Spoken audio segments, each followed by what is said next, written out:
एक जंगल में एक चिड़िया और एक कौवा रहते थे।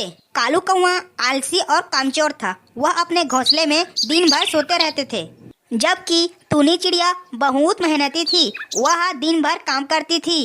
एक दिन टूनी चिड़िया कौवे के पास जाकर बैठती है।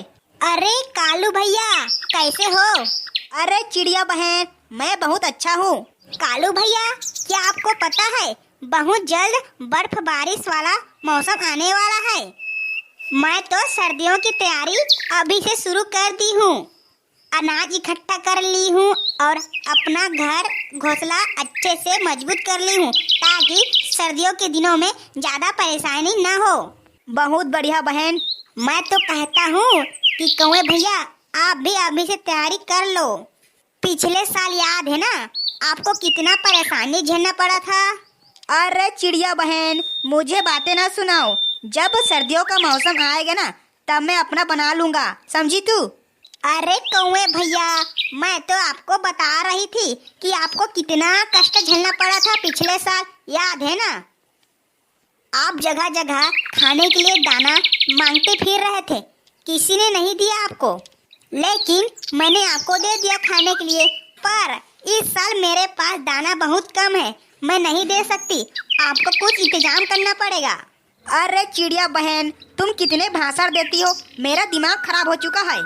जब सर्दियों का मौसम आएगा ना, तब मैं देख लूंगा। अभी तो मुझे आराम करना है। जाओ यहाँ से, मुझे सोने दो, समझी?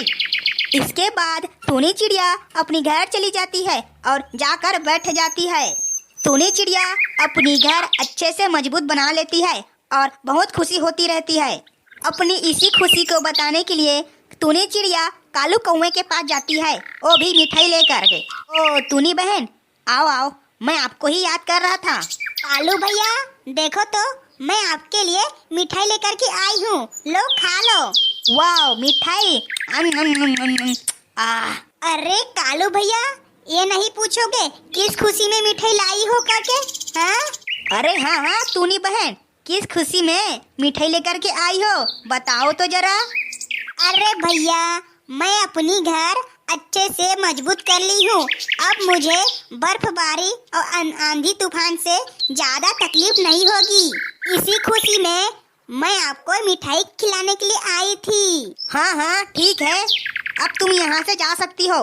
अरे कालू भैया, मेरी बात मान लो, आप भी अपना घर अच्छे से मजबूत कर लो, ताकि आने वाला कल आपको नुकसान न पहुँचाए। वाह चिड़िया बहन, फिर वही भाषण देने लगी हो। आपका कुछ काम धंधा नहीं होता क्या? हाँ, हमें परेशान करने चली आती हो। मैं अपना ख्याल खुद रख सकता हूँ, मैं इतना बेवकूफ नहीं हूँ, समझी तू? जब ठंडी का मौसम आएगा तब देख लेंगे। हाँ, तुम जा सकते हो यहाँ से, भाषण देने आ जाती हो। इस प्रकार कालू कौवा टूनी चिड़िया को बहुत ज्यादा बेइज्जत करके भगा देती है और टूनी चिड़िया अपनी घर चली जाती है और घर के अंदर में मस्त बैठ जाती है। कुछ दिन बाद बहुत ज्यादा ठंड लगना स्टार्ट हो गया और बहुत ज्यादा बर्फबारी होने लगी।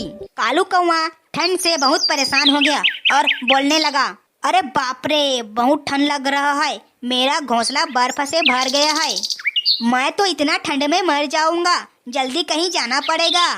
फिर कालू कौवा टूनी चिड़िया के घर के पास चला जाता है और टूनी चिड़िया को आवाज लगाता है, सुनो सुनो टूनी बहन, मुझे घर के अंदर आने दो, नहीं तो मैं ठंड से मर जाऊंगा। चिड़िया अपनी घर में मस्त बैठी हुई होती है। फिर चिड़िया बोलती है, अरे कालू भैया, आप? अच्छा, मैं तो पहले ही बोला था, मेरी बातें तुम्हें बकवास लगा, अब पछताना पड़ रहा है ना? फिर कालू कौवा बोलता है, अरे टूनी बहन, मैं बहुत पछता रहा हूँ और ठंड से बहुत ज्यादा कांप रहा हूँ, ज्यादा देर बाहर में रहूंगा ना तो मैं मर जाऊंगा, प्लीज मुझे घर के अंदर आने दो। कालू कौवा घर के अंदर चला जाता है। कालू भैया, कैसे? मेरी बातें तुम्हें बकवास लगा, अब पछताना पड़ गया ना? लो दाने खा लो। तुम आलसी हो और बहुत कामचोर हो, तुम्हारे जैसे लोगों के साथ ना ऐसे ही होना चाहिए। सुनो कालू भैया, मैं तुम्हें अपने घर के अंदर नहीं रख सकता, लो अनाज खा लो और जाओ बाहर। इसके बाद कालू कौवा अनाज खाकर बाहर चला जाता है। कालू कौवा बाहर आकर अपने घोंसले के ऊपर बैठ जाता है और कालू कौआ ठंड से बहुत कांप रहे थे और बहुत पछता रहे थे। तो दोस्तों, इस कहानी से हमें यह सीख मिलती है कि हमें मुश्किलों के दिनों के लिए पहले से ही तैयारी कर लेनी चाहिए।